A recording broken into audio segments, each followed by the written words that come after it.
jacked up. Everything is jacked up. There we go. Welcome, Riddell Sports Network. I am Dan. This is Dare. And Dave. Dave's got his paid vacation today, but Dare's back on vacation, so we're going to have to dock his pay for this week because he's all out of vacation time. So, all right, let me get Dare's out of here. And we'll move that so it doesn't look so weird. All right. Here we go. So I'm just going to give you my best and worst of the week. I'm going to talk a little bit about the playoff scenarios for NFL Week 18 and, what games actually matter. Give you predictions on the division winners. There are 3 that win division. Obviously, there's a lot of other stuff going. We're going to talk about Cincinnati Bengals, and I might get a little ranty in that one. Packers have a cornerback signing. Tetsuya Mai signs a contract and a couple of NHL bits. Oh boy, the Tetsuya Mai thing is quite depressing as a Yankees fan. But, oh, you can't see my flag now. I'm going to have to move it over here because it's away. Let's put the new camera. Anyways, so Eagles beat Bills 13-12. Did the Bills have 4 field goals? No. They had a blocked extra point and a 2-point conversion attempt. Everything in terms of stats looks all Bills. I mean, look, 190 total yards. You only put up 13 points.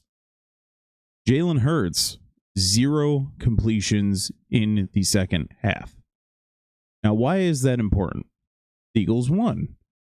Well, the Eagles don't win if Sean McDermott's not a total idiot.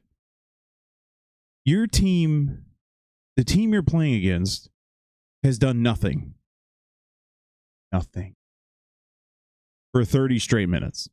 Maybe a little longer if you count like the tail end of the second half. Nothing. Sean McDermott, the Bills score the touchdown late with less than a minute to go. A minute-ish to go. And instead of kicking the extra point, sure, the last one was blocked. What are the odds, though, that 2 extra points are blocked in one game? Has that ever happened once? Ever? The odds are extremely low, nonetheless. So Sean McDermott decides to go for 2. The play was there, but it doesn't matter.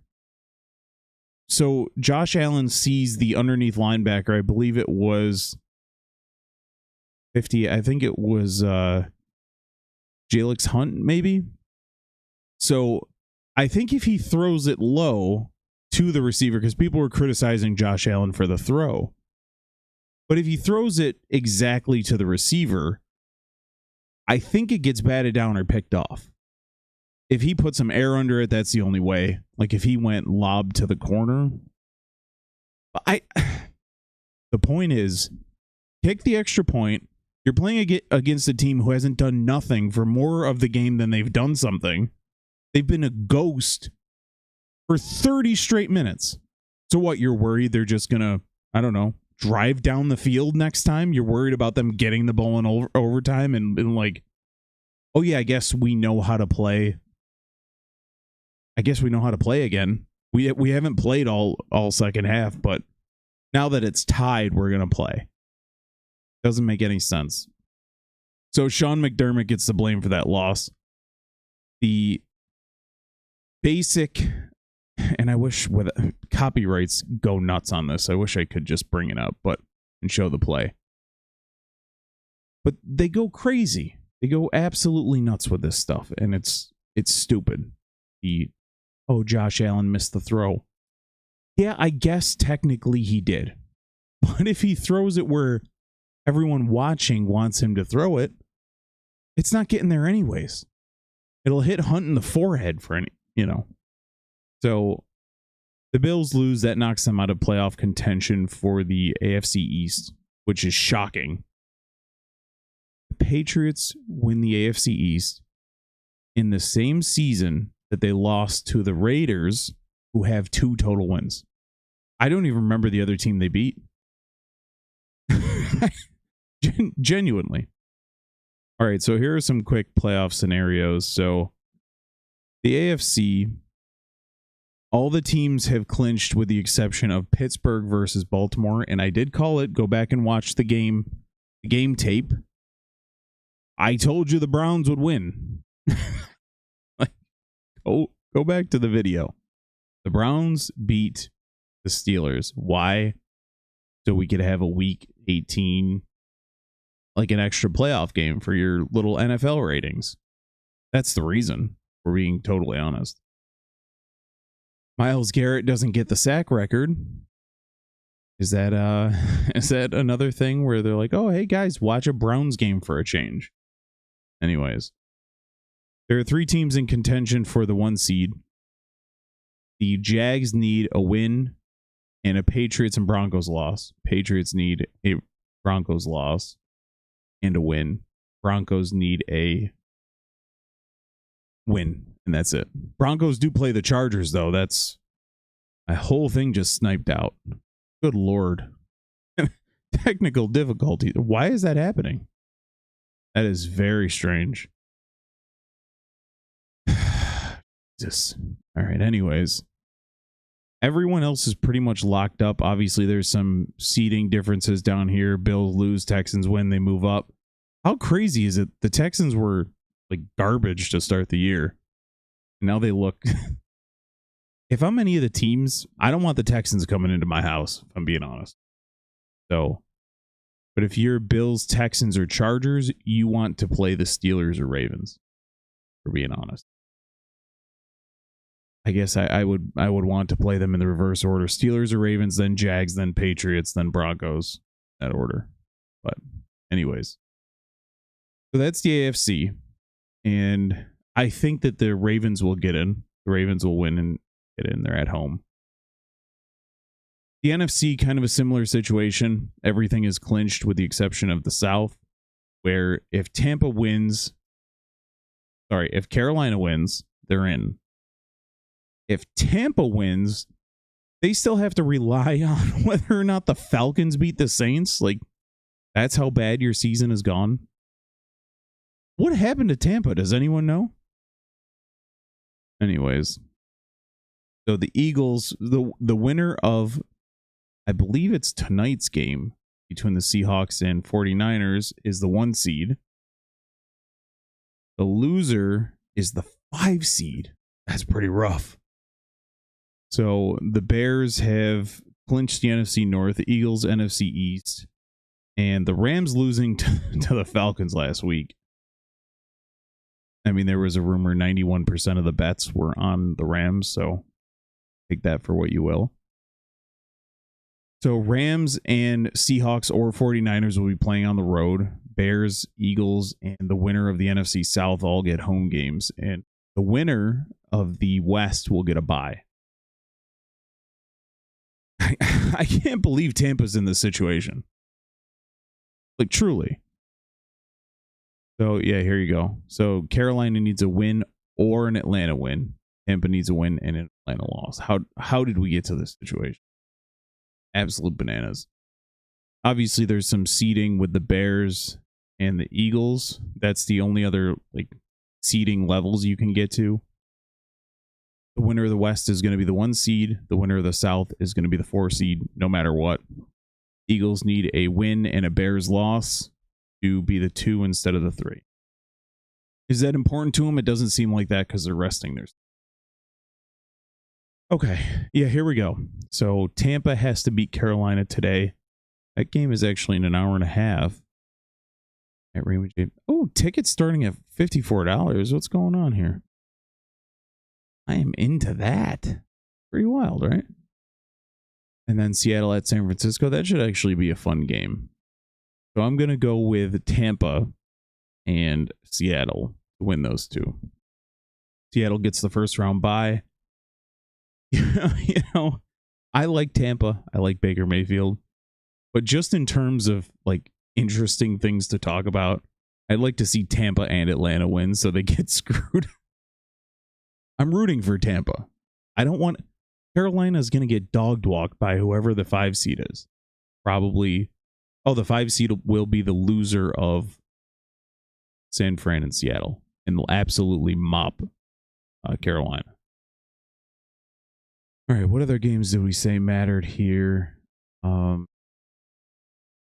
was it? So obviously Detroit needs to beat Chicago for Philly. Oh, Pittsburgh-Baltimore is the Sunday night game, of course. I'll go with Baltimore. All right. This is an interesting one. I was going to save it for the boys for next week. We'll be back on Wednesday. These are the only 5 quarterbacks in NFL history to have back-to-back 13-win seasons. Which one of these is not like the other? No, I like Sam Darnold, but you know, if you talked about him 2 years ago, but again, never judge a man, never judge a quarterback about how well he played or how poorly he played on the Jets. All right, this is an annoying one.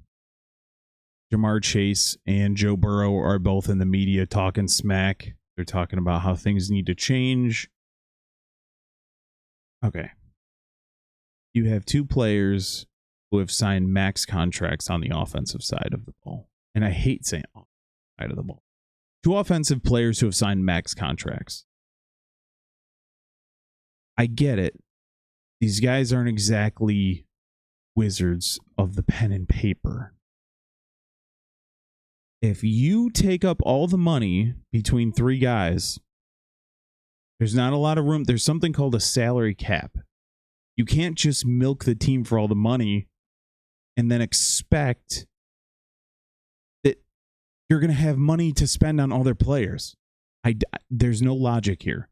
They're both complete. Oh, you know what it is, Jamar Chase says. I'm not going to say it, but we all know what the problem is. Yeah, the problem is you. You needed to be the max wide receiver, didn't you? You held out until you got the most. Even if it was by $1, you held out. Joe Burrow, $55 million. Do you think Joe Burrow... This is the thing that drives me nuts, because I guess I grew up in a different era. I'm in my 30s. I'm older than these guys. If it was me, and I'm Joe Burrow, I can live on $35 million a year, and then we go get a few players with that remaining $20 million. What's the problem? Problem is he wants all the money. The problem is Jamar Chase wants $30 million a year, which is fine if that's what you want to do, but don't bitch about the defense. Don't come at me with this. It's ridiculous. I just, yeah, the issues are obvious, says Jamar Chase. Yes, you are the issue.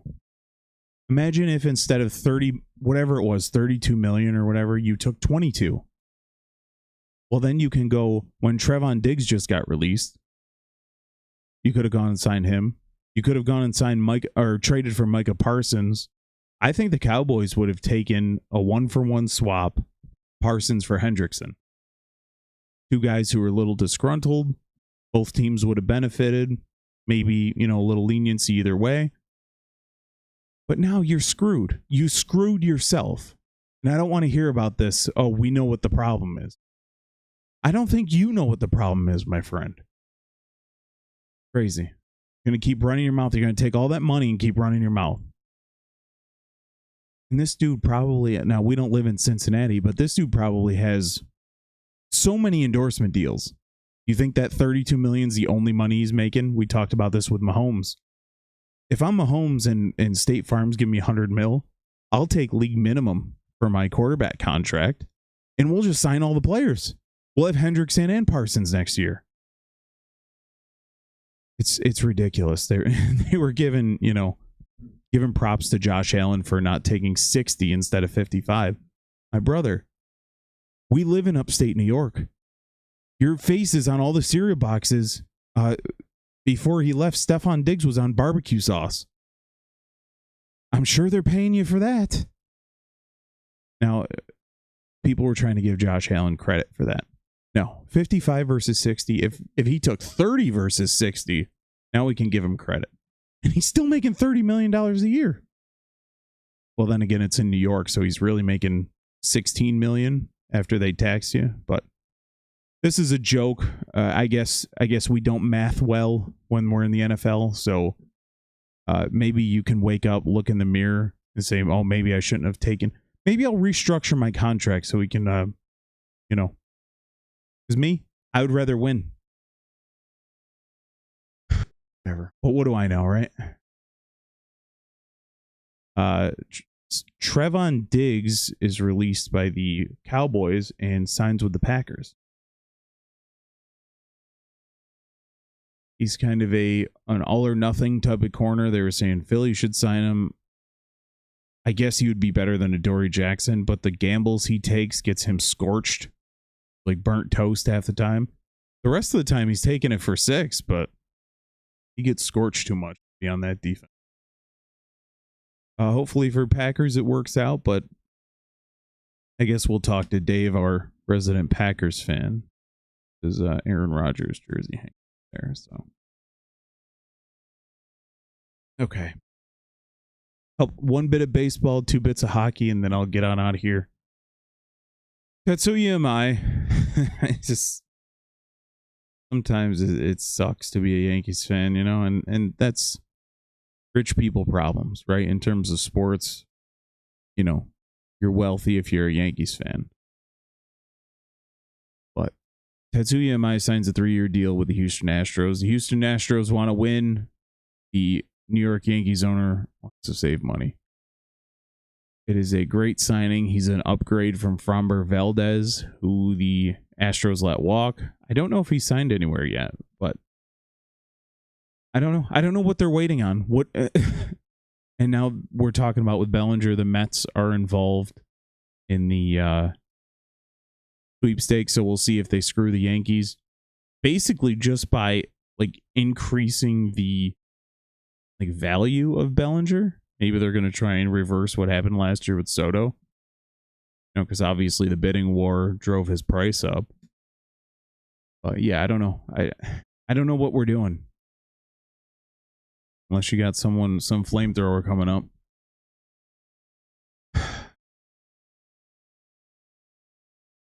I truly do. So, last bit here, Steven Stamkos of the Smashville Predators. Oh, this way. Forget it's flipped. It scores his 600th career goal. They did a little montage of first goal, 100th, 200th, and so on. But yeah, it was fun. It was fun to watch. The call by the Predators announcer was really good. And they ended up beating the Golden Knights. Again, they always fall behind. They were down 2-0 in this, and then they scored 4 straight. But the following game, they dropped. They were down 4-0 quick to the Kraken. But anyways, congratulations to Steven Stamkos. I doubt he'll be on the Predators for much longer. Let's take a look at the top goal scorers in NHL history. So Stamkos is down here at number 22 of all time. He's the 22nd player to ever score 600 goals. Realistically, on the season, you could probably see him between Bobby Hull and Jerome McGinley / Joe Sakic, who both have 625. If he has a really good second half, he could get into the 17th spot. But regardless, it's quite the accomplishment. He's obviously a Hall of Famer. And yeah, congratulations. How many active? Ovi, Crosby, and Stamkos are the only active players with 600 goals. Oh, it's the other thing. The Winter Classic was last night. I'll talk about that really quick. The game itself, all the pageantry and everything was fun, and the stadium looked great. They'll copyright strike this. Very strict about it. Even if you have ads playing in the background. The Rangers win 5-1. The game was really not even that close. The strange thing that I felt when watching it is the Panthers had 37 shots on goal to the Rangers 22-ish. I should probably pull up the box score so I can get the exact numbers, but it felt like the Panthers were more aggressive. It felt like they had more control, but the Rangers, like, they just couldn't get it to fall, and then the Rangers capitalized. I don't. What? It's going to go to NHL.com while I fumble around here.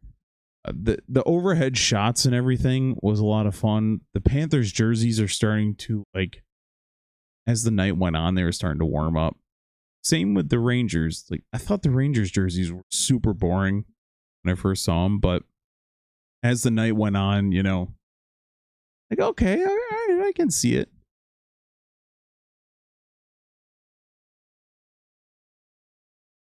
Yeah. 2-1-2 for the Rangers, 0-0-1 for the Panthers. Panthers. Here we go. Shots on goal, 37-20. Yeah. More hits. They just felt, if you watch the game and cut the goals out of it, you would think the Panthers hammered them. That's just the way it crumbles. Some. If I can pull this up. Just want to. Oh, is that a copyright song? Brought to you by Gymshark. The overhead shot is fantastic of the Winter Classic. They had that, like, the stadium split in half, with one side was here you go. That's a better view of it. See how it's like split down the middle. They had the NYR on one side, the FLA on the other. It's just a really nice environment. A lot of people are complaining, oh, it's in Florida, blah blah blah. I get it. It's more fun with the snow. It's more fun if you do it at, like, a classic stadium or, you know, anything like that. But I get what they're going for. And this kind of looked like the Florida half is sand, and then it looks like snow's washing up on shore. So kind of cool. But it's a fun environment regardless. The game itself just was extremely disappointing. But nevertheless, the next one is Boston and Tampa, also in Florida. That is the Stadium Series 26, February 1st, I believe. Overall, it was fun. The performer guy was rough. Had not really a hockey type of performance, if we're being honest, but I don't know. I do enjoy these, snow or not. It's a lot of fun. And they were able to, it was like in the 50s in terms of temperature. Fahrenheit, of course. I don't know what the hell the Celsius was or whatever. But yeah, it's just a fun environment. They had the stadium roof open. No, the ice didn't melt, so it's all good. I think that'll do it for us. I'm gonna probably check out those games here. And I will see you guys on Wednesday.